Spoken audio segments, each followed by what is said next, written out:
Hello dears, സ്റ്റാറ്റിസ്റ്റിക്സിൽ നമ്മൾ രണ്ട് types ഡാറ്റയെ പറ്റിയിട്ടാണ് പഠിക്കുന്നത്. ഒന്ന് കാറ്റഗോറിക്കൽ ഡാറ്റ, മറ്റൊന്ന് ന്യൂമെറിക്കൽ ഡാറ്റ.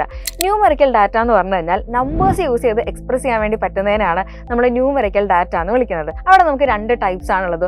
ഒന്ന് ഡിസ്ക്രീറ്റ് ഡാറ്റ ഉണ്ട്, മറ്റൊന്ന് കണ്ടിന്യൂസ് ഡാറ്റ ആണ്. ഡിസ്ക്രീറ്റ് ഡാറ്റ എന്ന് വെച്ച് കഴിഞ്ഞാൽ കൃത്യമായിട്ട് നമുക്ക് ഹോൾ നമ്പേഴ്സ് ആയിട്ട് എക്സ്പ്രസ് ചെയ്യാൻ വേണ്ടി പറ്റുന്നതാണ്.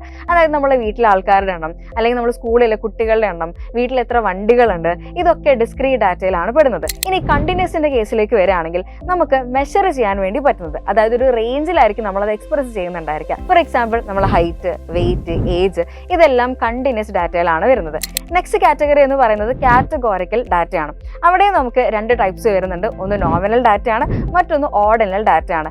നോമിനൽ പേര് പോലെ തന്നെ നെയിംസ് ആണ് അവിടെ ഇമ്പോർട്ടൻ്റ് ആയിട്ട് വരുന്നത്. ഫോർ എക്സാമ്പിൾ നമ്മളുടെ പേരായിരിക്കാം, അല്ലെങ്കിൽ രാജ്യത്തിന്റെ പേര്, സ്ഥലങ്ങളുടെ പേര്, അല്ലെങ്കിൽ കളേഴ്സ് റെഡ്, ബ്ലൂ, ഗ്രീൻ, ഇത്തരത്തിലുള്ളതൊക്കെ എന്താണ് നോമിനൽ ഡാറ്റയിൽ പെടുന്നതാണ്. ഇനി നമ്മൾ ഓർഡിനൽ ഡാറ്റ എന്ന് പറഞ്ഞു കഴിഞ്ഞാൽ ഓർഡർലി അറേഞ്ച് ചെയ്യാൻ വേണ്ടി പറ്റുന്നത്. കൃത്യമായിട്ടൊരു ഓർഡർ ഉണ്ടായിരിക്കും. ഫോർ എക്സാമ്പിൾ നമ്മൾ സ്കൂളിൽ നോക്കുകയാണെങ്കിൽ LP ഉണ്ട്, UP ഉണ്ട്, ഹൈസ്കൂൾ ഉണ്ട്, ഹയർ സെക്കൻഡറി ഉണ്ട്. ഇതെന്താണ് ഒരു ഓർഡറിൽ നമുക്ക് അറേഞ്ച് ചെയ്യാൻ വേണ്ടി പറ്റുന്നുണ്ട്. ഇത്തരത്തിലുള്ള ഡാറ്റാസ് ആണ് ഓർഡിനൽ ഡാറ്റ എന്ന് പറയുന്നത്. സോ ഇത്തരത്തിലുള്ള ഈസി ആയിട്ടുള്ള കോൺസെപ്റ്റ്സിനായിട്ട് ഈ ചാനൽ സബ്സ്ക്രൈബ് ചെയ്യുക.